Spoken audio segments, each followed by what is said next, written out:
Bonjour, bienvenue dans Unité Reconnexion pour Leader, le podcast qui t'invite à t'arrêter, respirer et laisser émerger la clarté, la simplicité et la cohérence de ton leadership naturel. Cette semaine, on va parler d'apprendre à dire non sans se fermer.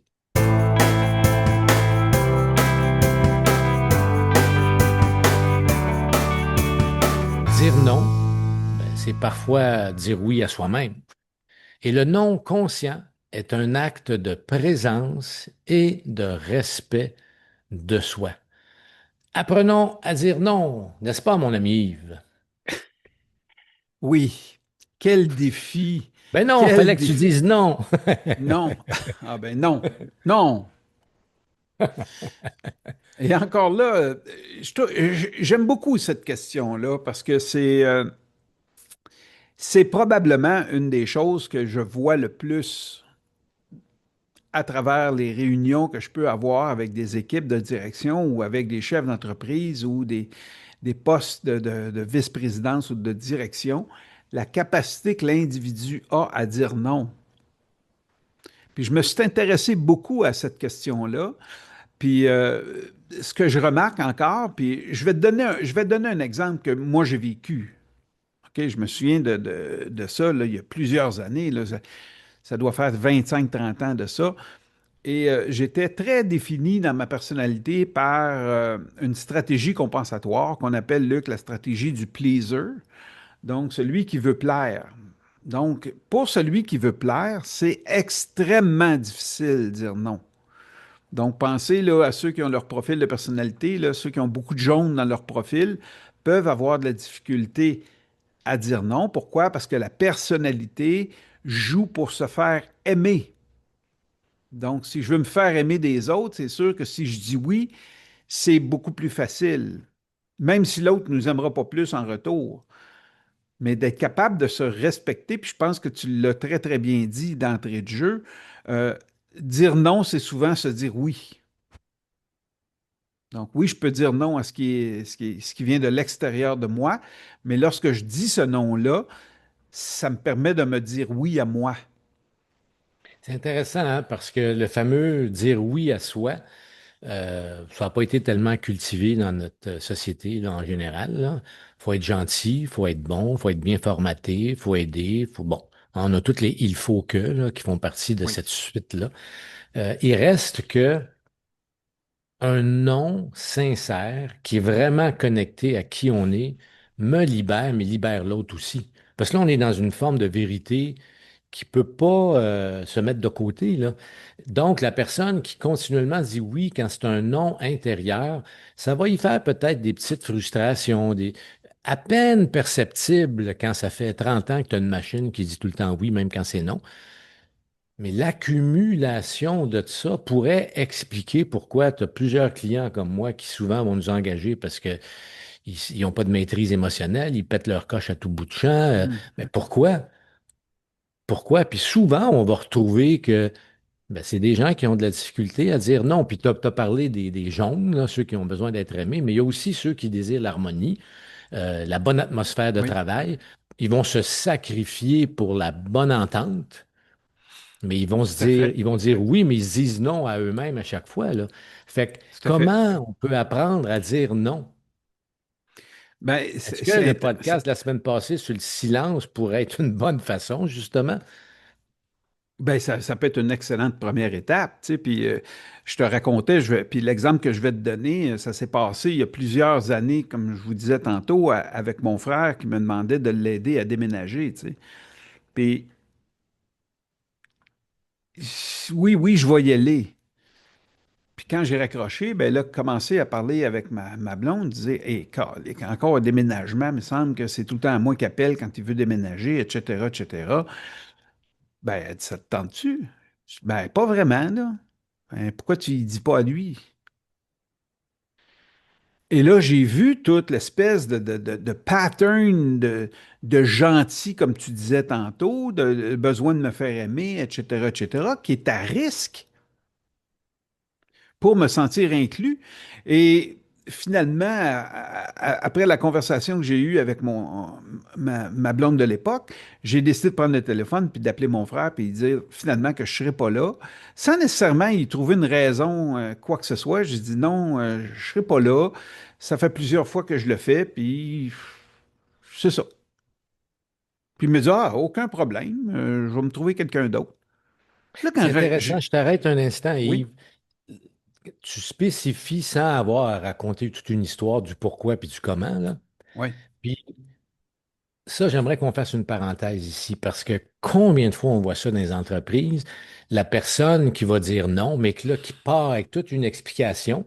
Je pense que tu as dû l'identifier toi aussi dans ta pratique, une longue explication pour essayer de contrer le feeling intérieur de culpabilité ou de honte ou quelque chose qui tourne un peu dans ces eaux-là. Fait que ça monte, hein, je dis non, fait que là, je me sens pas bien, je me sens coupable, je sens que je suis pas une bonne personne, que je suis pas assez gentil, whatever.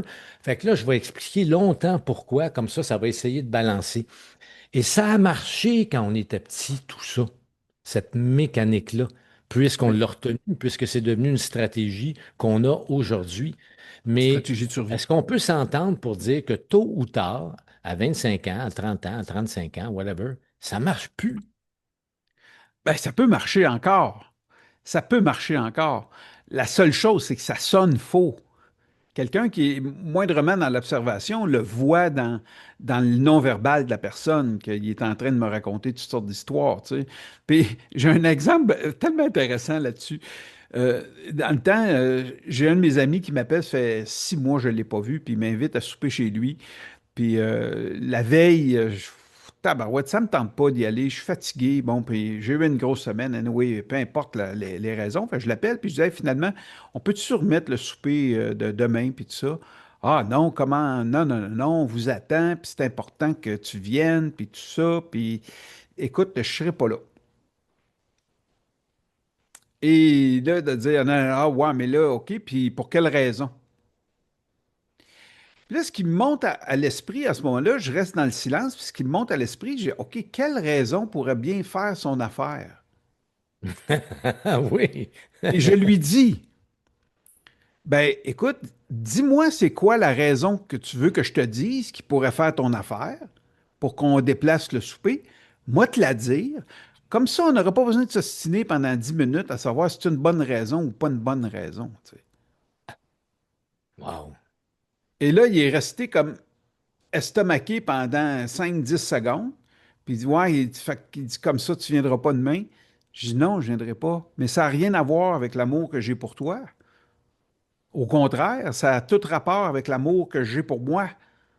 Puis Fait c'est que si je m'en intéressant vais parce chez vous que puis je suis pas bien, tu vas trouver que la conversation, tu vas trouver ma présence comme désagréable. dans ton exemple, t'en parles, là, puis c'est un peu comme si tu y vas dans toute une explication sans dire ce que tu as dit, tu perds ton pouvoir. Là, Oui, moi, ce que j'entends dans ce que tu dis, c'est que tu gardes ton pouvoir, puis l'autre, même dans ton exemple, on l'entend, l'autre qui fait comme, il est comme arrêté dans, c'est pas habituel, mais ça ouvre la conscience, ce genre d'intervention-là, là. c'est ça. Et c'est pour ça que quand on parlait du silence, entre autres, la semaine dernière, de prendre le temps en silence avec soi pour voir ce qui émerge. Puis des fois, il émerge des choses qui sont totalement drôles. Tu sais, puis une autre fois aussi, j'ai vécu avec ma blonde qui me demandait si je voulais aller voir Bryan Adams avec elle, tu sais. Puis moi, Bryan Adams, c'est pas un artiste que j'apprécie tellement, tu sais. Fait que je dis, non, je suis pas intéressé à aller voir Bryan Adams. Puis ça serait peut-être une meilleure idée que tu y ailles avec ton ami. Fait qu'elle dit, ah ouais, mais c'est avec toi que je voulais y aller, puis tout ça. Je comprends ça. La seule chose, c'est que si j'y vais, je vais t'expliquer ce qui va se passer. Tu vas être plus préoccupé par le fait que je dois aimer l'artiste que, que pour t'amuser toi-même parce que tu aimes l'artiste. Fait que là, il va jouer une tune, tu vas me regarder, hey, ça c'est bon, hein, c'est bon, hein. Puis là, si je ne vais pas dans l'accord que tu me dis que oui, oui, c'est vraiment bon, puis j'aime vraiment ça, ben tu vas essayer de me convaincre d'aimer ça. Et tu vas gâcher ta soirée. Hmm. Tandis que si toi, tu es une fan de Bryan Adams, vas-y avec une autre qui est fan de Bryan Adams, et là, éclatez-vous, là, tu sais, amenez-vous des pancartes, on t'aime, Bryan, puis let's go, puis faites ça. Mais si je suis là présent, puis que je résiste parce que je suis pas bien du fait d'être là, tu vas être beaucoup plus préoccupé par ce mal-être-là que je vis, qui va refléter sur toi et qui va gâcher une partie de ta soirée. C'est super intéressant. On parle de grande lucidité. T'éclaires la route à travers une intervention comme ça. Mais est-ce que tout le monde peut faire ça? C'est tellement pas habituel. Ben, moi, je te dis que si moi, je suis capable de le faire, là, je pense que les autres devraient être capables de faire ça aussi, là. Tu comprends? Je suis pas exceptionnel, au contraire, là. Je suis quelqu'un de zéro important dans le monde, là, tu sais, puis le bonheur est dans la non-importance. Donc, quand on n'est pas important, on peut se permettre peut-être plus facilement de dire non, puis de se Hmm. respecter.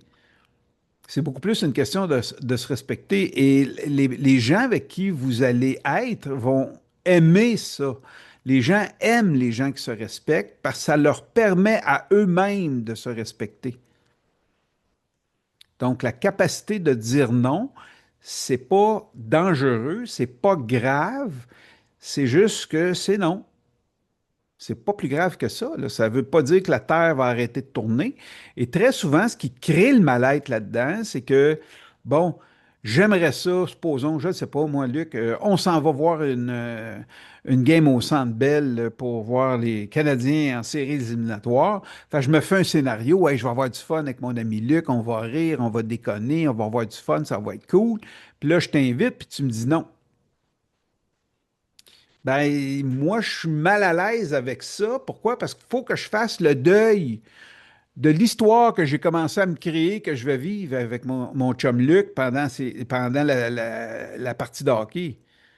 Ça va être pire si j'ai pas appris à dire non, puis je te dis oui comme un mois d'avance, 2 semaines d'avance, une semaine d'avance, puis à la dernière minute, finalement, ah, j'ai un empêchement qui pourrait même être une menterie, parce que dans le fond, c'était non dès le début.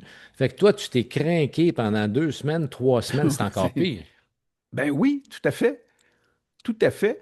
Donc, le non peut être extrêmement puissant au niveau de la qualité relationnelle. Tu sais, c'est pas en disant oui tout le temps que l'autre va nous aimer plus. Ça n'a pas rapport. C'est juste une stratégie que l'ego a utilisée quand il était petit pour survivre dans ce monde-là. Mais aujourd'hui, je suis capable de Ça voir. marchait peut-être à l'occasion, mais pas nécessairement maintenant. Mais, ben non, exactement, là. Tu comprends? Puis souvent, je vais entendre ça dans des conversations où le chef d'entreprise va me dire, j'ai de la misère, mais à chaque fois que je dis quelque chose, tout le monde est d'accord dans mon meeting. Il dit, j'aimerais ça de temps en temps qu'il y en a un qui me dise qu'il n'est pas d'accord. Ben, ce qui est intéressant par rapport à ce que tu dis là, c'est que beaucoup, hein, on le sait, à peu près 80% des chefs d'entreprise, leur type de personnalité, ils cherchent à avoir des résultats, quitte à dire oui, parce qu'ils vont avoir plus de résultats, en tout cas dans leur perception, alors que s'ils disent non, ils ont l'impression qu'ils vont perdre ou bien qu'ils n'auront pas les résultats qu'ils veulent. Alors que certains types, c'est à propos d'être aimé, on en a parlé tantôt, certains types de personnalités, c'est à propos de préserver l'esprit d'équipe, l'atmosphère de travail, l'harmonie, alors que d'autres, pour rester en sécurité, hein, nos 4 grands types de Oui, personnalités. Fait qu'ils ont toutes des, selon leur personnalité, des bonnes raisons de ne pas dire non. Mais à moyen et à long terme, ça donne jamais plus de résultats, plus d'amour, plus d'harmonie ou plus de sécurité, parce que c'est basé sur du faux en quelque part. C'est basé ben, tout à sur fait. une illusion, là. Tout à fait. Puis je te dis, moi, ce que j'ai vu dans tout ça, là, c'est que ça amène à plus ou moins long terme des conflits personnels. Oui, parce Parce que qui qu'encore peut là, s'occuper des besoins de ma personnalité à part moi-même? Je suis toujours en train de dire oui quand c'est vraiment non. Ça va me rattraper un moment donné, là. oui, tout à fait. Puis de toute façon, là, si vous êtes le moindrement présent, vous allez le sentir que la personne vous dit le contraire de ce qu'elle veut.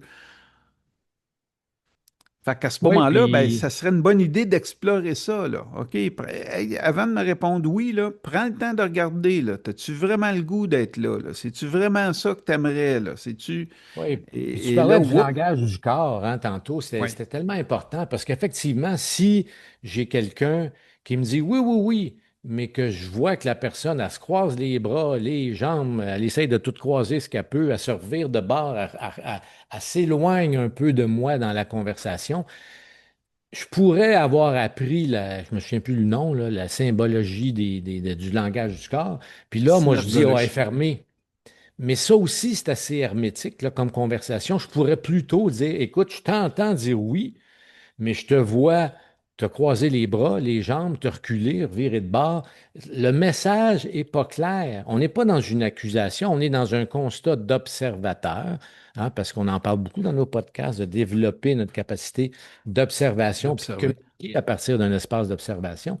C'est clair qu'à ce moment-là, la personne va dire, ben oui, oui, non, non. Oui.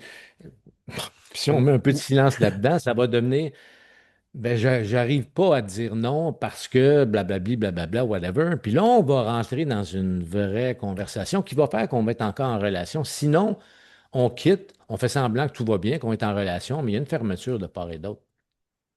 Oui, tout à fait. Tout à fait. Puis, tu sais, je le sais, là, s'il y a des chefs d'entreprise qui écoutent ça, un moment donné, un directeur vient te voir puis il dit ah, ben écoute, j'aurais besoin d'embaucher quelqu'un pour m'assister ou quoi que ce soit. Puis moi, quand j'étais chef d'entreprise, je me disais non, je vois pas pourquoi il embaucherait quelqu'un. Fait que je disais non, je suis pas ouvert à ce que tu embauches quelqu'un. Mais je reste dans l'ouverture en disant non, je suis pas d'accord, mais explique-moi pourquoi tu as besoin de quelqu'un. Donne-moi de l'information, donne-moi de l'intelligence qui va faire en sorte que ça va être un oui. Ah ben là, je suis débordé, puis tout ça, puis j'ai 1 million d'affaires à faire. Celle-là, je la trouve vraiment sympathique, celle-là. Là, j'ai 1 million d'affaires à faire. Ah, 1 million? Ben Montre-moi viens, on va ça. s'asseoir ensemble, puis on va écrire ça. C'est quoi les millions d'affaires à faire? Puis là, au bout de 4-5 informations, tu vois que c'est juste que c'est tellement mélangé dans sa tête, il y a un manque d'organisation là. Et lorsque la personne prend le temps de s'organiser, elle se rend compte que finalement, elle n'a pas besoin nécessairement de cette personne-là. Mais si elle arrive avec une explication intelligente, comme quoi, oui, ça améliorerait la valeur ajoutée qu'elle a dans l'entreprise si elle pouvait, mettons, éliminer 20-25 du travail qu'elle fait qui est à non-valeur ajoutée, là, ça vaut le coup d'écouter puis de rester ouvert aux propos. C'est pas parce Hmm. que je te dis non là que ça va être non tout le temps non plus. OK? Donc, ça, c'est une chose également qui est importante lorsque vous voulez, en tant que directeur ou en tant que vice-président, ou vous vous présentez dans un comité de direction, vous avez un point de vue à apporter, ben, étoffez votre point de vue de façon intelligente pour que, justement, tout le monde puisse avoir l'information pertinente pour que ça devienne un oui évident pour le bien de l'entreprise. Et non pas, ah ben j'ai dit non parce que la semaine passée, il m'a dit non quand j'ai demandé de quoi, là. Ça aussi, là, c'est un Ouais. autre piège, là, où ce que, souvent les égos vont tomber là-dessus. Ah ben tu me dis non, il n'y a pas question. Tu sais, où je me souviens quand j'étais jeune, là, que mon père me demandait de travailler un week-end, puis ah non, j'aimerais ça me reposer samedi, je suis vraiment brûlé, puis tout ça. Puis le samedi soir, il demandait le taux pour sortir, puis il disait non. Pourquoi non? Ben, t'as pas voulu travailler aujourd'hui. Ça fait pas des relations très saines, là. Hmm. OK? Donc, prenez le temps C'est pas de d'apprendre ce à... genre de non-là dont on parle. Non, exactement, là. Hmm. OK? Donc, l'idée, c'est que quand je dis non, je ressens que c'est non, je le dis, mais c'est pas un non qui ferme toutes les boîtes, puis je me renferme là-dedans, puis qu'il n'est plus question que j'écoute plus personne là-dedans. Donc, un non pourrait montrer de l'ouverture et non pas seulement de la fermeture, qui pourrait être notre premier réflexe quand on considère le mot en tant que tel non, comme une fin de non-recevoir. Ben oui, puis surtout pour un chef d'entreprise ou des gens qui sont dans une entreprise à un niveau hiérarchique assez élevé, ils ont à prendre une décision. Et la décision qu'ils vont prendre, ils ont besoin d'intelligence pour étoffer la décision pour que ça fasse du sens pour l'entreprise. Ben, moi, je pense que le non, sur le coup, peut simplement dire, ben, va refaire ton travail. Fais ton travail, puis amène-moi l'information nécessaire pour que je puisse te dire oui. Alors, cette semaine, on apprend à dire non. Puis, dans l'introduction du podcast, on parle du podcast puis du parcours unité comme étant un espace là, où on invite les gens à s'arrêter, à respirer, puis à laisser émerger la clarté, la simplicité et la cohérence. Est-ce qu'un non bien senti, c'est une bonne façon d'y arriver, en s'arrêtant, en respirant, puis en laissant émerger ce qui est là pour nous? Tout à fait. Tout à fait. C'est la seule façon, je dirais, de sortir des anciens patterns où je suis habitué de dire oui, puis je dis oui, puis je dis oui, puis je dis oui. Puis aussitôt que j'ai 2 minutes, puis que je suis plus avec la personne concernée, je m'en vais bitcher parce que, ah, me demandait encore de faire ça, puis là, je vais être obligé de travailler encore en fin de semaine, mais j'ai dit oui. Donc, j'avais pris le temps de regarder, poser, puis dire non. Pourquoi? Parce que j'ai besoin de repos ou non, j'ai besoin d'être avec moi. Et pourquoi je ne pourrais pas dire ça? Puis, vu que je me respecte, automatiquement, si c'est mon patron ou si c'est un directeur, il va me respecter également. C'est ça qu'on cherche, avoir le respect des gens autour de soi. Mais comment je peux avoir le respect autour de moi si je ne me respecte pas moi-même? Donc, moi, je pense qu'un non, c'est une bonne chose. Mais pas juste Un dire non non pour ou un dire non, oui, là. mais ce que le non et le oui pourraient avoir en commun, c'est qu'ils sont vrais, sont C'est ça. ressentis.